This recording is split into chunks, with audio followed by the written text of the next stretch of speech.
Howdy. And thank you for joining us. This is a great day, actually. We've been spending the entire week celebrating the 41 multiple people knew, and celebrating our 25th anniversary of the Bush School of Government and Public Service. And thank you for joining us for many of the events associated with that.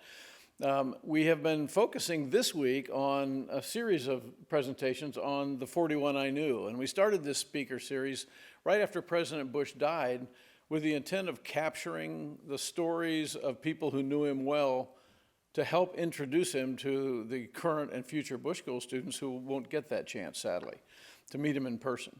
And today we have someone who knew President Bush better than anyone, except probably his family.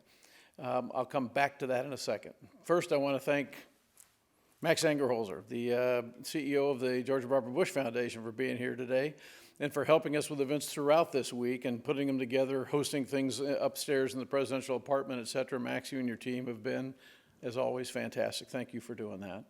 I'd also like to introduce Jay Silveria to you. Many of you haven't had a chance to meet Jay. Would you stand up and turn around, Jay? Jay is the Executive Director of Bush School, D.C. and has done a fantastic job getting that operation up and running, and spends a lot of time out here to stay in sync with us, which we all really appreciate. But Jay, thank you for making the trip. And right next to Jay is my wife, Betty. Betty, you just stand up and say hi to everybody. They need to see you. Because she is awesome. Thank you all for being here today. I really think this is a privilege for us, because the 41 I Knew series wouldn't be complete without a presentation by Jean Becker. For those of you who haven't read her book, The Man I Knew, you need to. It is an entire book of stories about President George H.W. Bush and Barbara Bush and their family and their professional acquaintances, and it gives you an insight into who he was, not just as a professional, but really more as a person. And it describes his style in great detail. You clearly learn about his sense of humor. You hear about the situations he was in that made him happy, that made him sad, that challenged him, that inspired him, and then inspired those around him. It's a phenomenal book. I haven't read a book twice in 30 years. And I read this one twice in 1 month. It is really, really entertaining. So if you haven't had a chance to get to know President Bush well, or his experience or his world well, I really recommend that book to you. Jean, it's fantastic. She also wrote a book on Mrs. Bush. It's called Pearls of Wisdom, and it's a Barbara Bush story, basically. And it's Barbara Bush's notes recaptured by Jean Becker and presented to the world for their use, and it's also fantastic. So I'd recommend that one to you as well. Jean served as a journalist for USA Today and probably submitted things to other newspapers and journals, et cetera, in the past before she went to work for Mrs. Bush in the White House. And then when President Bush retired is when she cemented her place in his heart and in his life and in his family. And she became his chief of staff. And for the next 25 years, she served in that role and was involved in everything the president, the family, and the office of the president, post-retirement from the White House, was involved in. She has a remarkable perspective on President Bush, and I think it comes from the looking through the eyes of a professional colleague, someone who served him, someone who served her routinely, and I think it's also a little bit from the perspective of a family member, because Jean became that to the Bushes. And I know you will enjoy hearing her stories about this remarkable man and his remarkable life. So, Jean, thank you for taking your time to be here, and God bless you for everything you did for him.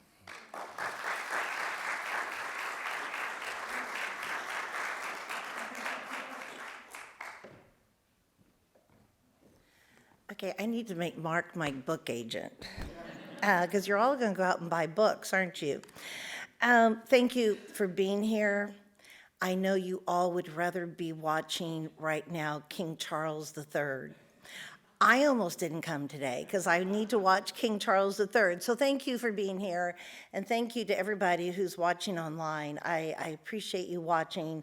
My guess is you're also watching King Charles III. But so because everyone's sort of, let's face it, we're all Anglophiles, Mary Hind, my outstanding AV assistant, I thought where we would start today would be with this photo, which has been on TV a lot in the last 24 hours. All the other pictures with all the other presidents she met going back, by now you all know she met every president since Truman, except for LBJ. They're all state dinners, except for riding horses with President Reagan, but most of them are state dinners and very formal situations. Well, George Herbert Walker Bush took her to a Baltimore Orioles baseball game. That would be so him. The advanced person, you can't see him, John Gibbons is behind Prince Philip. The advanced person did tell me last night that in the third inning, she turned to her security people and said, "I'm ready to go home." I'm not sure she enjoyed but I really want today to address the Bush School students. Those of you who are here, I'm sure all the others are watching online right now, to really talk to you about what I learned from him and I want to pass that on. And actually, this photo of him with Queen Elizabeth at a baseball game, the man thought outside the box more than anyone I ever met in my life. I think he invented the term to think outside the box. No other president would ever think about taking the Queen of England to an Orioles game. They're very close, by the way, and just to show you how close they are, she gave the Bushes one of their dogs. Their dog, Sadie, came from the Queen's kennel. So after President Bush died, I couldn't decide if I should write a book. And then I realized that if I didn't write a book, it would be sort of criminal not to do so. I was his chief of staff for 25 years, and the man left me too many stories not to tell. So I'm going to start with one. And again, with every story I tell, there's a little lesson to be learned. Could you put up the next photo, Mary? It should be Prince Bandar. Oh, the cover of the book's good, but let's do this. So that would be Prince Bandar, who was the ambassador from Saudi Arabia to the United States. It's hard to give this talk in front of Ambassador Larry Napper, I think for like 30 years, a long time, very long time. And he was the ambassador from Saudi Arabia during Desert Storm, and very close to President Bush. And at some point, I can't remember the year, I should have looked this up, but at some point after President Bush and his post-presidency, Prince Bandar was no longer the ambassador. He was basically the head of the equivalent of the Saudi CIA.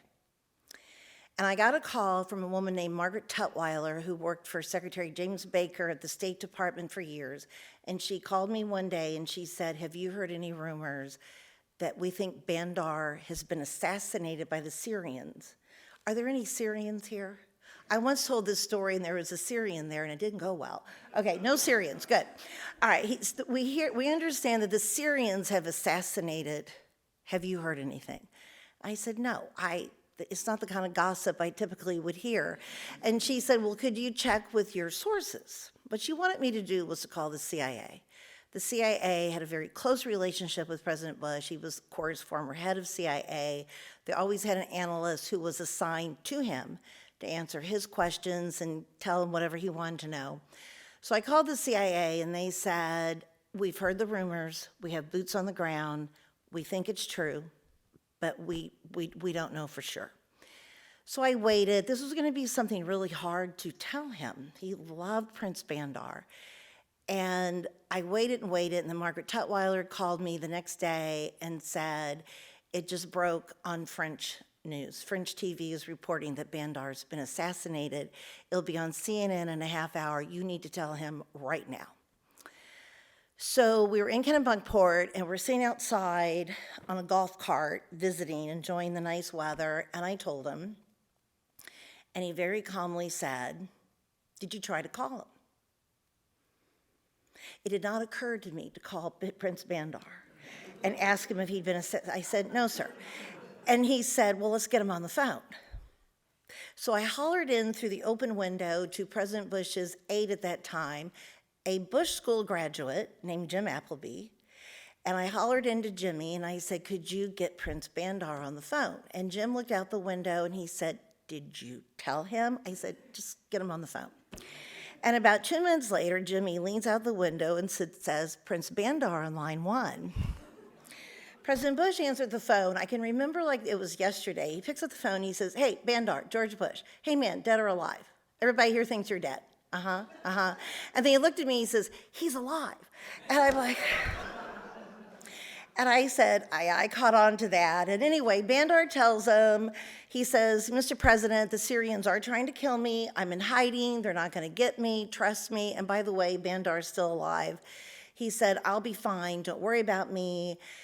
And then he gets off the phone and he said, now who all thinks he's dead? I said, well, Secretary Baker does, Brent Scowcroft does. So he calls them gleefully to inform them that he has talked to Bandar and Bandar is alive. And then he looked at me, he says, Jean, this is a good lesson for you. When there is confusion about whether someone is dead or alive, you call them on the phone. And if they answer the phone, they're alive. And then he went up to the house for lunch, and I'm thinking, he has a point. He has a point. But he just was, it's such a great example of what a practical thinker he was.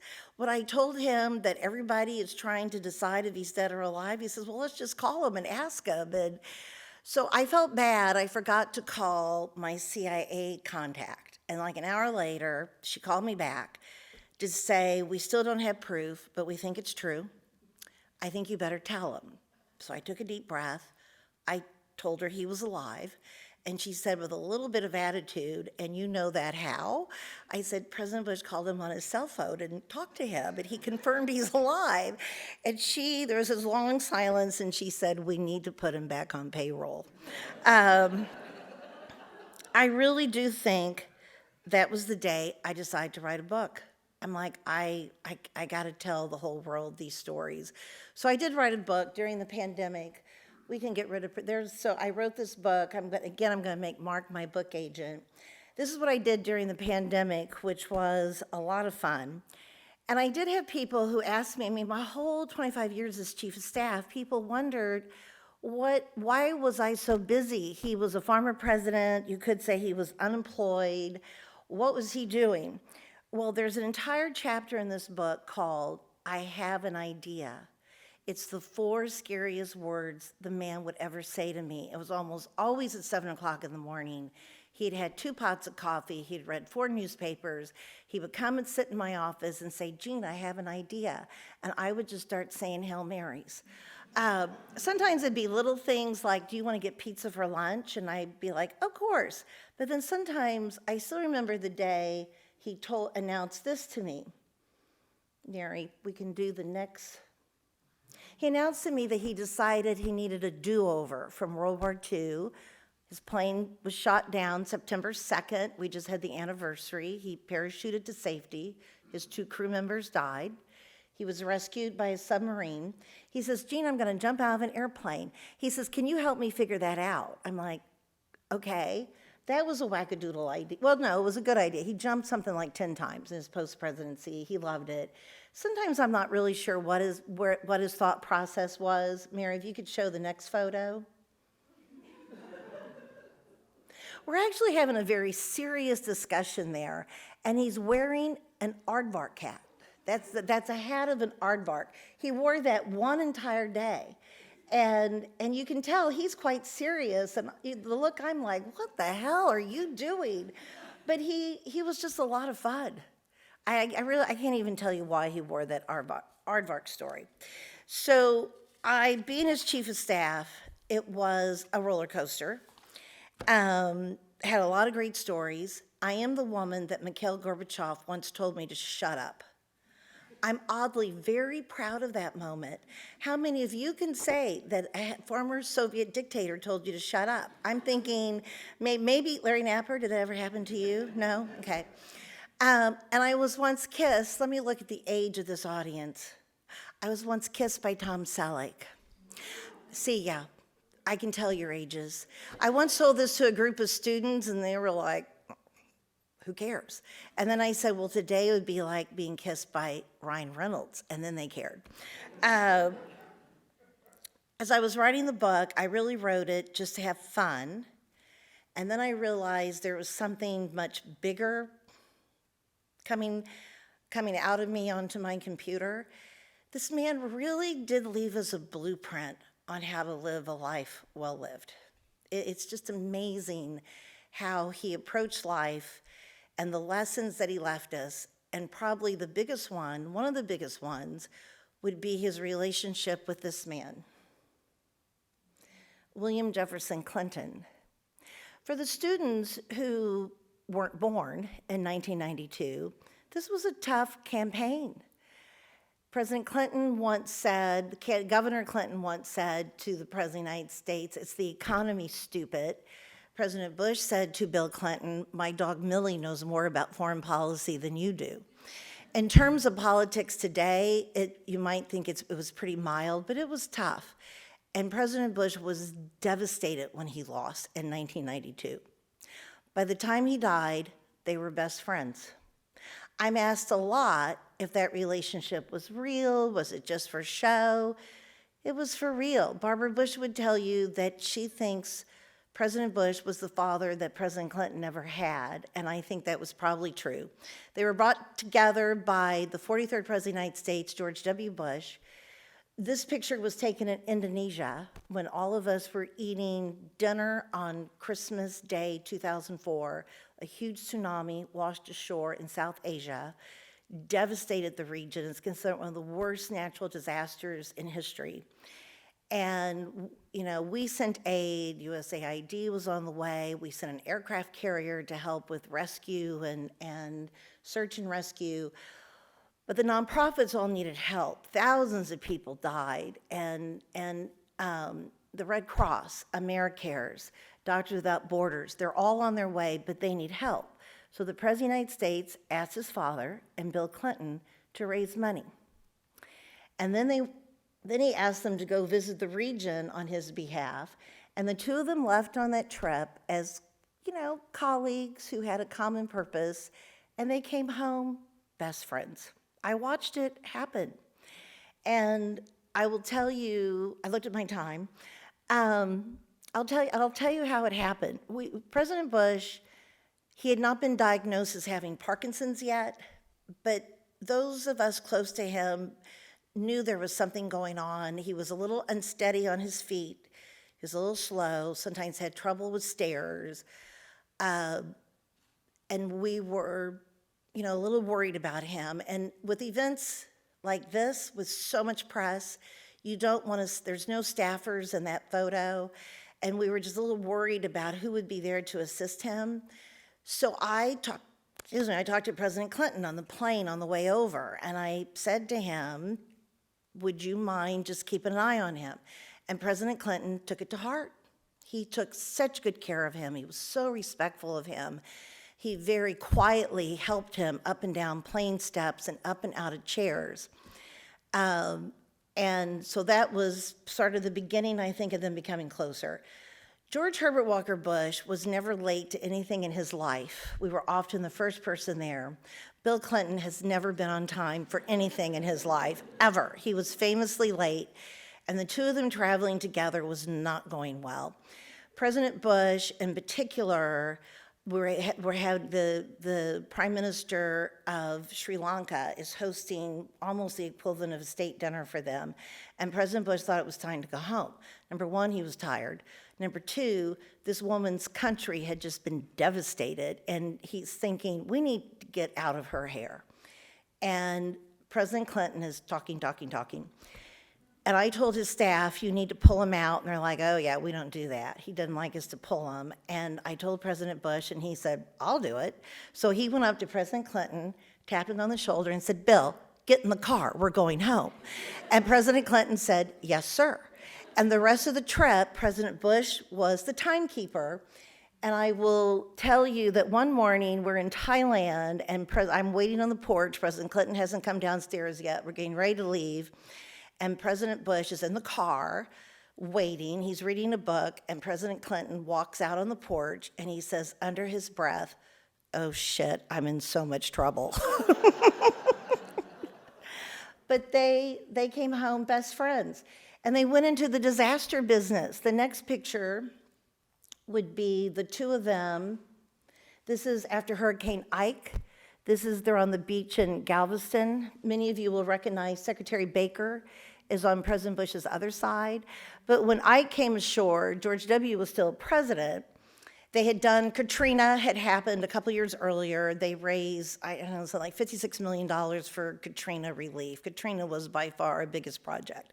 When I came ashore in Galveston, President Bush called President Clinton and said, Bill, hurricane came ashore in Galveston last night, and President Clinton said, yeah, sign me up.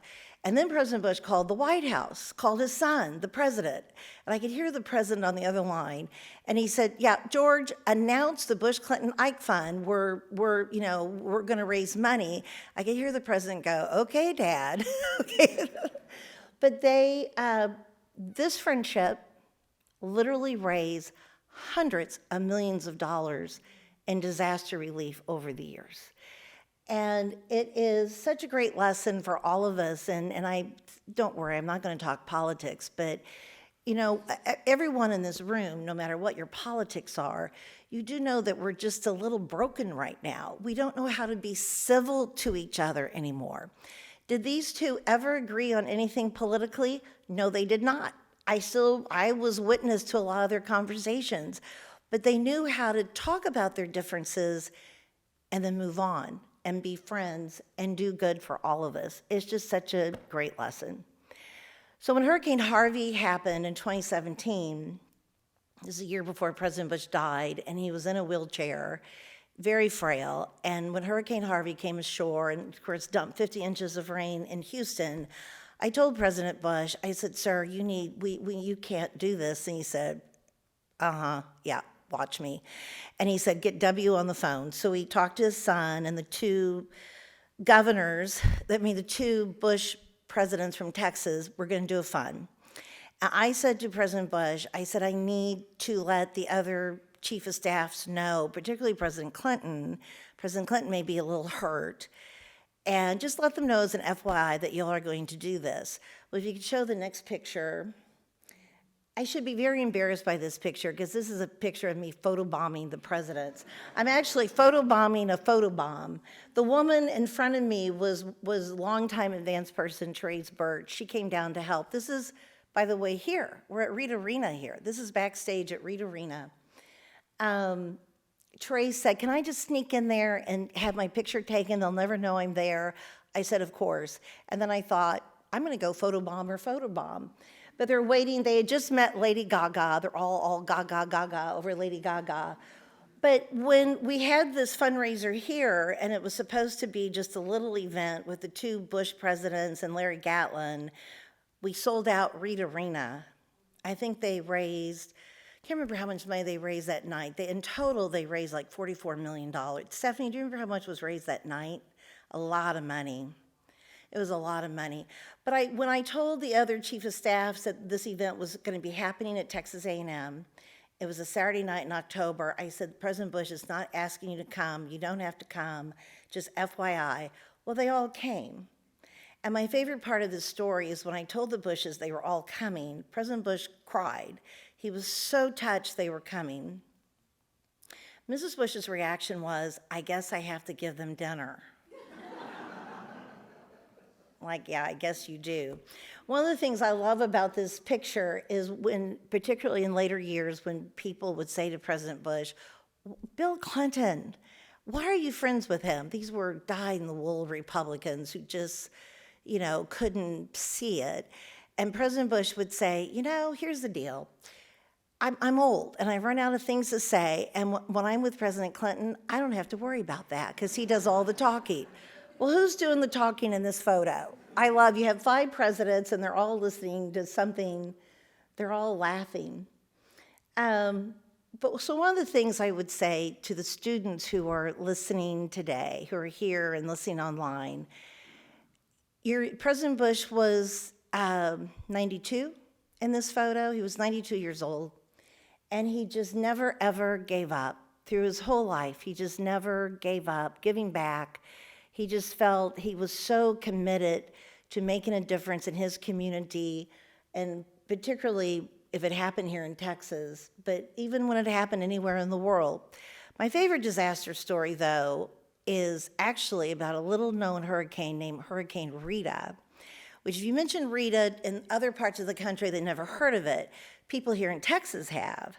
Rita came ashore about a week after Hurricane Katrina.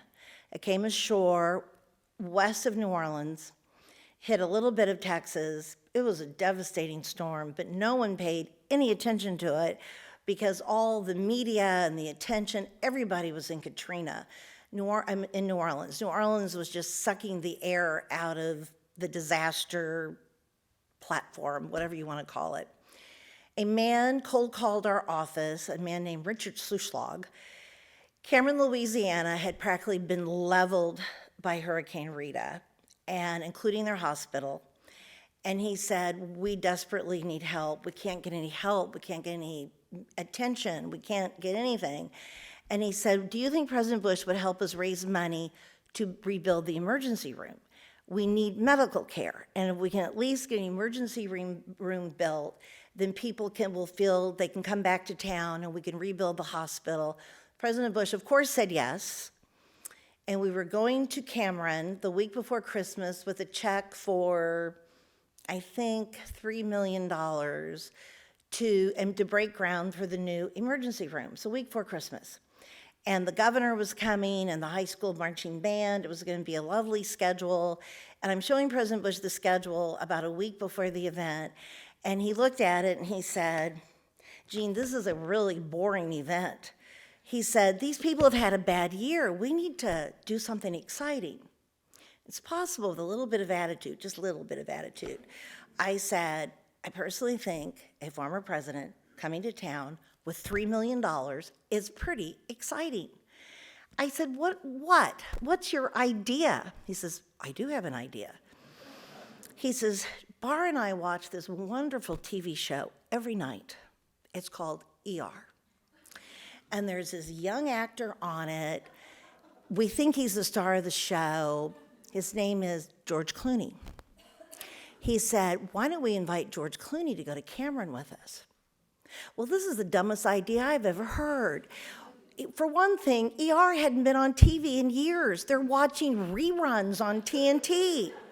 George Clooney is now a huge movie star. He's already made like 3 ocean movies, I think. And George Clooney, his politics are way to the left of President Bush. And he said, well, that doesn't matter. I said, I know, but sir, I don't have his number. I don't know anybody. I mean, I was not happy. And I said, it's the week before Christmas. I said, sir, George Clooney is not coming to Cameron, Louisiana the week before Christmas to do an event with you.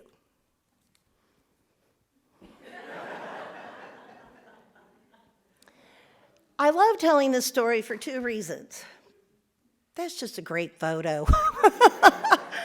I mean, but you know, President Bush was the biggest thinker I ever met.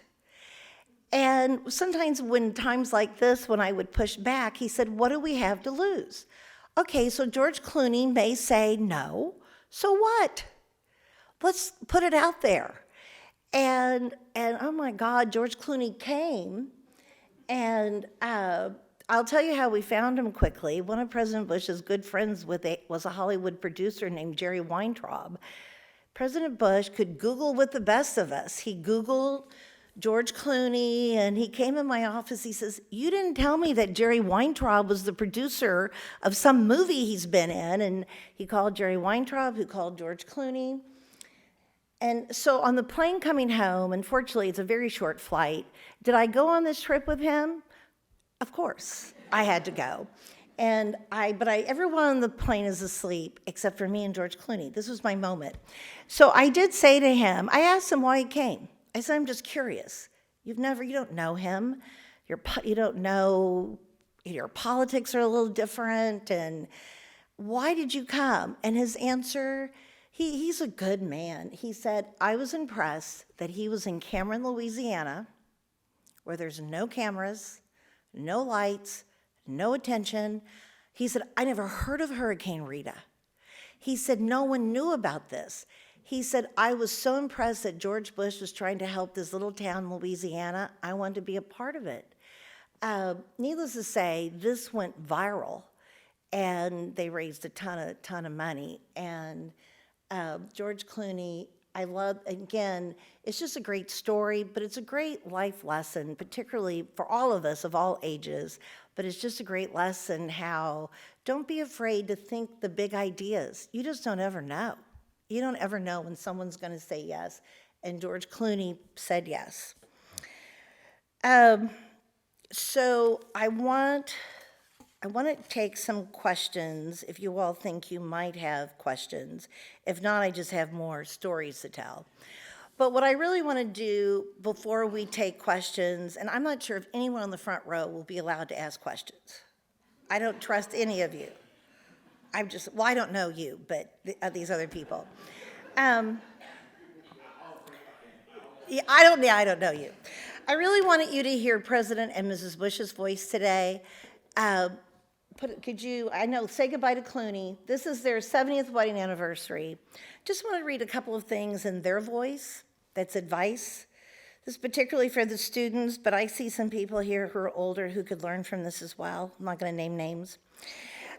This is something that President Bush wrote, I think in 2003. He wrote this for his Leaders magazine, asked him to write something, advice he would give young people today. It's 10 pieces of advice. I love this advice. Number 1, don't get down when your life takes a bad turn. Out of adversity comes challenge and often success. Number 2, don't blame others for your setbacks. Number 3, when things go well, always give credit to others. Number 4, don't talk all the time. Listen to your friends and mentors and learn from them. Number 5, don't brag about yourself. Let others point out your virtues and your strong points. Number 6, give someone else a hand. His whole life was about that. When a friend is hurting, show that friend that you care. Number 7, nobody likes an overbearing big shot. Number 8, as you succeed, be kind to people. Thank those who helped you along the way.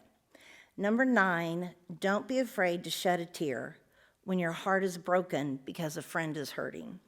The Bush family, they're a big family of criers. 43 doesn't cry, but Neil cries all the time. Did he cry the other night? I think he did. Yeah, he cries all the time. His dad cried all the time. Number 10, say your prayers. It's great advice. And if we all lived by those 10 pieces of advice, I think we'd be in a better world. Mrs. Bush, we're going to go back a little further. I did do a book, Pearls of Wisdom, little pieces of advice that go a long way. This is all from her speeches, from letters she wrote, just advice she gave friends. She was the biggest advice giver probably in the history of mankind.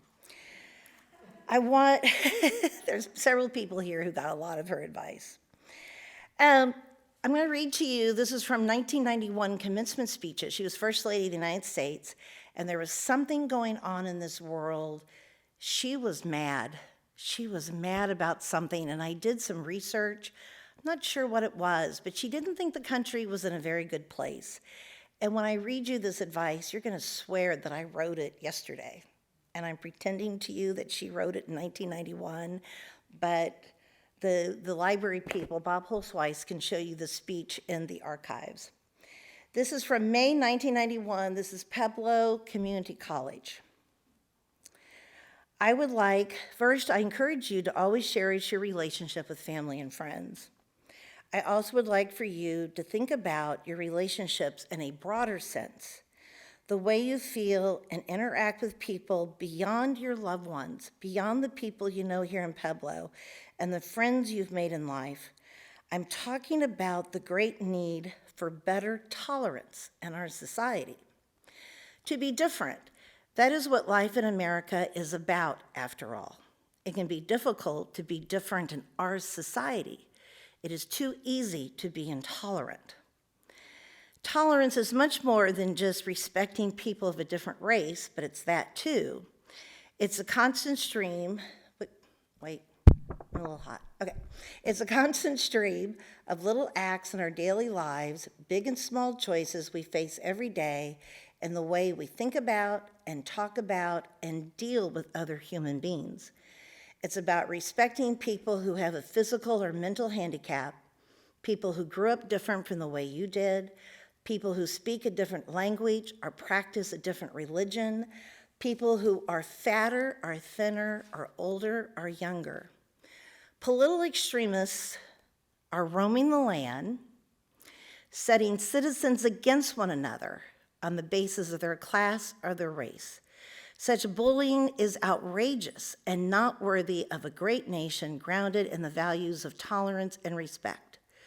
Let us fight back against the boring politics of division and derision.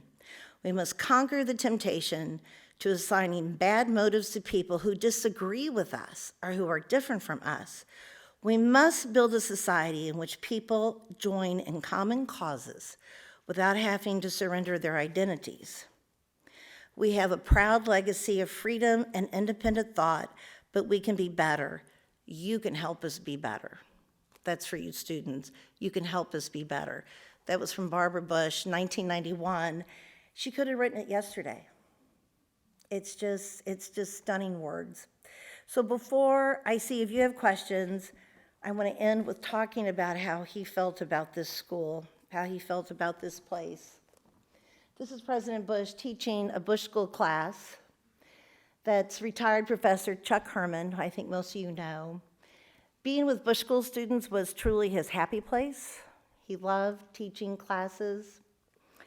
I put in the book, there's a whole chapter called What's in a Name, and I talk about the CIA, I talk about his aircraft carrier, I talk about pizzas and sandwiches and roads and George Bush Airport, but I talk about the school last in this chapter. As proud as he was of the aircraft carrier, the namesake closest to President Bush's heart was the George Bush School of Government and Public Service, a master's degree program. Well, I don't need to tell you all that. You know who you are. President Bush hated what he called the L word, legacy, but he knew the school and her graduates would be one of his greatest legacies. All doubts of that were erased when he made the decision that when he died, he wanted the Bush School to receive all the in lieu of flowers donations. I would like to quote a great man, Mark Welsh, who I asked him for a quote to put in the book, and this is what he said. President Bush is so much more than our namesake. He's in the DNA of the place, said Mark Welsh, the current dean of the Bush School. Our students chose the Bush School because they want to serve their fellow citizens as he served. They strive to live up to his example of respect and respectful governance. President Bush is not just our namesake, he's our North Star. I love that quote, Mark. But I just want the students to know, maybe you didn't meet him, but you know him, and he is so proud of you. You are exactly, this school is everything he wanted, and it gets better every single day. And this was his happy place. It'd be interesting to know if Chuck Herman knew he was coming to class that day. He sometimes would just drop in and sit in the back. And anyway, I would love to now know if any of you have questions, and if not, I'll just tell you more stories. Anybody have any questions? No questions. You want to know why he told me to shut up? I wish I brought that picture with me, but I didn't. I can tell that Stephanie's looking for it. You're not going to find it. First of all, Gorbachev was here at least twice. And President Bush, of course, took him to a baseball game. It was actually a high school game. The high school that's right over here off Harvey Mitchell? He also took him to On the Border. And R.C. Slocum, actually Nell Slocum, R.C. and Nell Slocum went with them, and Nell Slocum said when the food came, it was President Gorbachev, his interpreter Pavel, and his daughter Irina, and she said they just stared at the food. They just could not believe that was something they were supposed to eat. But again, that's just President Bush thinking outside the box. He wanted to take him for Tex-Mex into a baseball game. What else do you do in College Station? It wasn't football season. I just want you all to know. Otherwise, we would take him to a football game. So when President Bush turned 80, he gave us permission to use his 80th birthday as a fundraiser for the Bush School, the Bush Library, MD Anderson, which we were very involved in, and Points of Light. And we raised, I don't know how much money, I think 56 million. I think I said that's what we raised for Katrina. We raised a lot of money. It was a lot of money.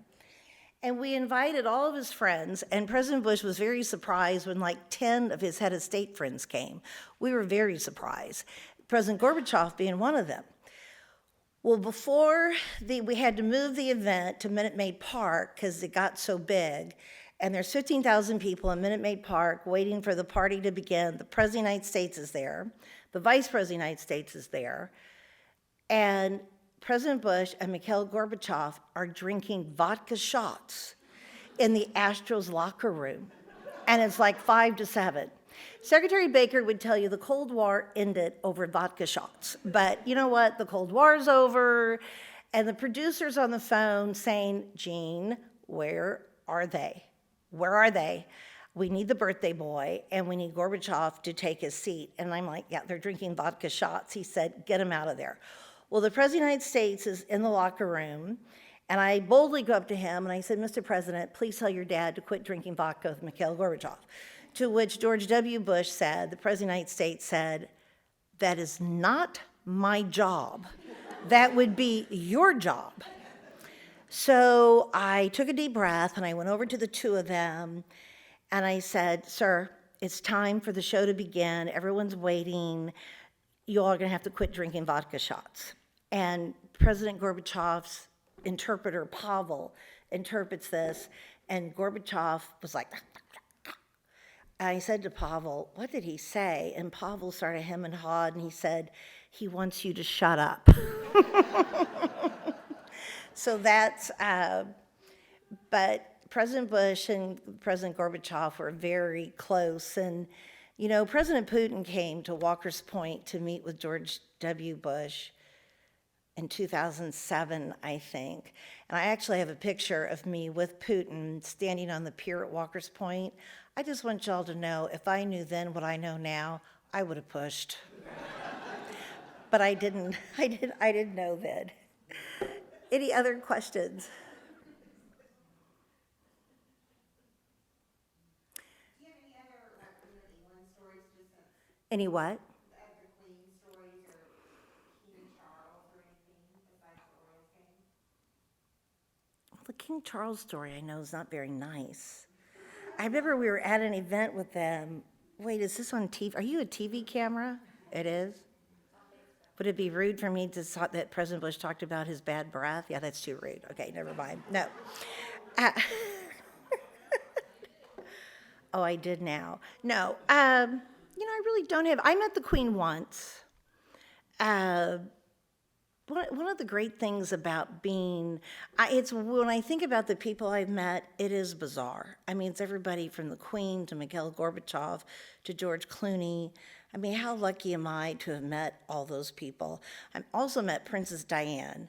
I'm embarrassed to tell you, Princess Diane and Barbara Bush did an event together. Mrs. Bush was First Lady. We're in London.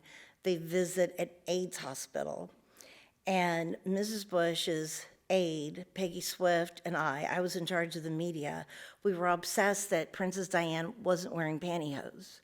And it's so embarrassing to think that we wasted that time with her thinking about that. But that was before women wore, I think she started the tradition of going without pantyhose. But she really was beautiful and amazing. And what I remember about that visit, this is about the future king, is Marine One. I'm at the embassy, or the ambassador's residence in London. And Marine One is sitting out in the yard, and Princess Diana's is there waiting for, she and Mrs. Bush are going to go together to this hospital, and William and Harry are with her. They were little, and they wanted to go see Marine One. And so Mrs. Bush got one of the military aides to take them out there, and then she said, do you boys want to go see Air Force One? And they did. They were really excited about seeing Air Force One. And Diana said no. She said, no, no, no. That's a lot of trouble. You don't have to do that. And Mrs. Bush said, it's no trouble at all. And she's looking at the poor military aide who's like, okay, he said, of course. And so they arranged for Prince Harry and Prince William to go see Air Force One that day. And I've been thinking about that story a little bit in the last 24 hours. They were so cute and so funny. And Prince William will be king one day, probably. So I'm not gonna tell the bad breath story.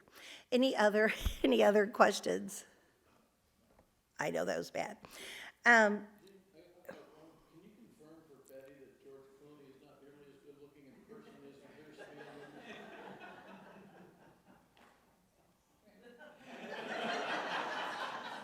movie? Can we go back to that photo? You know what? He's just pretty. And I swear to God, everybody, we flew to Lake Charles, and then we helicoptered to Cameron, and oh my God, he's just pretty. And I was sitting behind him on the helicopter, and the whole time I just wanted to touch his hair. I didn't, but I'm telling you, the Secret Service, all of whom were men, were flirting like crazy with him. I mean, they were all just like, and showing them their guns, and I'm like, what? And President Bush got it. I'm sitting behind Clooney and Secret Service. President Bush and I are sitting next to each other in the row in this helicopter, and President Bush started elbowing me. He said, the agents were just all over him. And I don't know, some of them maybe changed their sexual preference that day, because but sorry, was that the answer you were looking for, Betty? He is, by that much, okay. He is a really good guy. He was invited to the funeral, and he couldn't come. And I still remember the day in the Houston office when his RSVP no came back in. There was great depression in the land that he didn't come. Arnold Schwarzenegger came. Yeah, I know, that wasn't as exciting. Any other questions about George Herbert Walker Bush? Yeah. I'm going to tell you, yes. Do you know the answer to this? I talk about it in the book a little bit. It was the day he died, and he was very alert till the very end. The funny thing is, he died on November 30th, which was the Friday night after Thanksgiving. And I went over every night after Mrs. Bush died. I used to watch the news with him every night. And after I had house guests over Thanksgiving, we'd gone to Brennan's in Houston for Thanksgiving dinner, and President Bush and I was telling, he had gone to Neil's house, and he wanted to go to Brennan's. He loved Brennan's, and he was very jealous I'd gone to Brennan's. And he said, do you want to go to lunch there this week? And I knew we wouldn't. And I said, of course, I would love to go to Brennan's. And then every day I came over, he says, is today the day we're going to Brennan's? And I'm like, I think tomorrow, sir. So that was just, he was so interested in going to Brennan's. But I'll tell you one last conversation, and then I'll get to mine. So President Obama was in town that week, I think Wednesday, for the 25th anniversary of the Baker Institute. He came to do the Baker Institute event, and John Meacham was there to interview President Obama. And President Obama asked to come see him. He'd actually been on President Bush's schedule for a while, and I did not think he should come. This was 2 days before he died, and I said to President Bush, President Obama's here and would like to see you. I'm not sure, do you feel up to a visitor? He says, of course, I've got to, yes, I would like to see President Obama. So Neil came over. I invited John Meacham with President Obama's permission just to help carry the conversation. And we had a nice visit, and then President Obama looked at me and he said, I want the room, clear the room. I'm like, okay. So Neil, John Meacham, there was somebody else there, I can't picture who it was. I get them out of the room, and take them down the hall to Bush's house. And I look around, I realize John Meacham has disappeared, and I look out, and he's eavesdropping on their conversation. And I went and yelled at him, and I said, John, President Obama asked for the room. What are you doing? He said, this is history. This is history. Someone needs to know what is being said in there, and I'm the one who needs to know. I'm the historian. And I yelled at him, and then I said, what are they saying? President Obama wanted to thank him for his service. And he said, your whole life, starting when you went to World War II, you served this country your whole life. And he just basically told them he loved him. And they were sitting there holding hands. You're going to make me cry. They were just sitting there holding hands. And John, I'm glad John did that, because we would never know that. Because if I asked President Bush later what they talked about, he would say, I don't remember what they talked about. But it was a sweet moment. So he died about 10 o'clock at night, and I'm at the house around 5. I'm the only one in the room. Me and his dog Sully were the only ones there. And his eyes are closed. He was not in a coma, but he seemed like he was a long way away. He was somewhere else. And just holding his hand and started talking to him, talking about what was in the news. And I coughed. I coughed like this. I had like a tickle in my throat. And his eyes flew open, and he said, are you okay? Are you going to be okay? I said, yes, sir, I am okay. He says, good, you're going to be okay. And he closed his eyes. It's the last thing he said to me. Okay, I don't do that. Okay, Stephanie and Melinda, quit it. But you know, and I do think, I don't know if y'all saw on the news, all you Anglophiles, did you see the rainbow in the sky over Buckingham Palace? Oh gosh, now Mrs. Napper's crying. That rainbow in the sky, I mean, how special was that? I think that conversation, it was such the perfect thing for him to say to me, you're going to be okay. I said, I'm okay. And he said, you are going to be okay. And I believe from the bottom of my heart that was meant, and I was okay. It was meant to be his last words. Okay, now I'm like the Bush family. I'm crying. But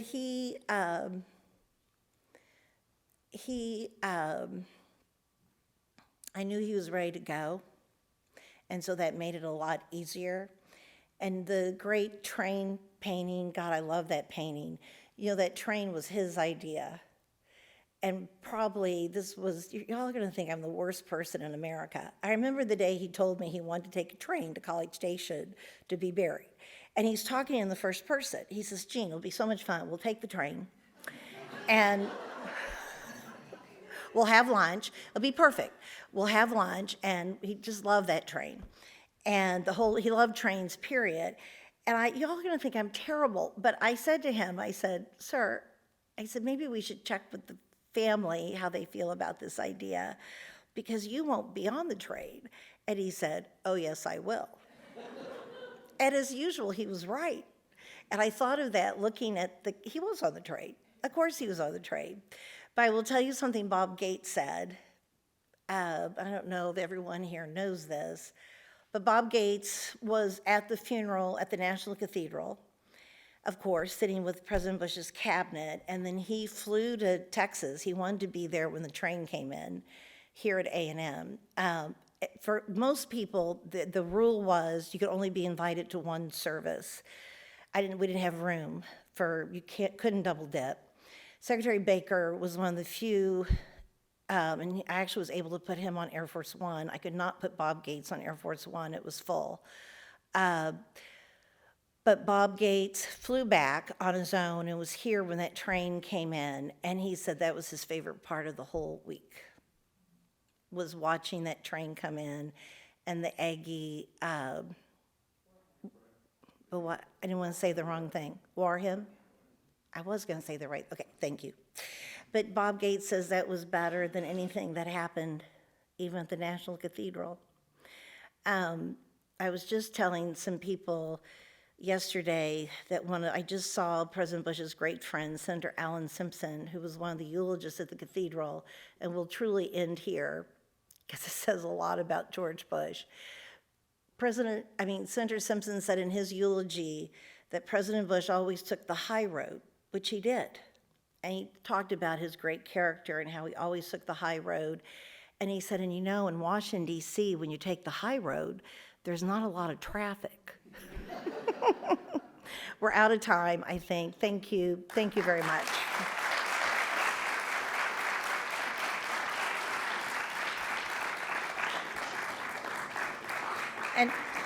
And for all of you, look, okay, this is very touching, a standing ovation, and all these people showed up. For all of you who chose to listen to King Charles III, big mistake. Okay.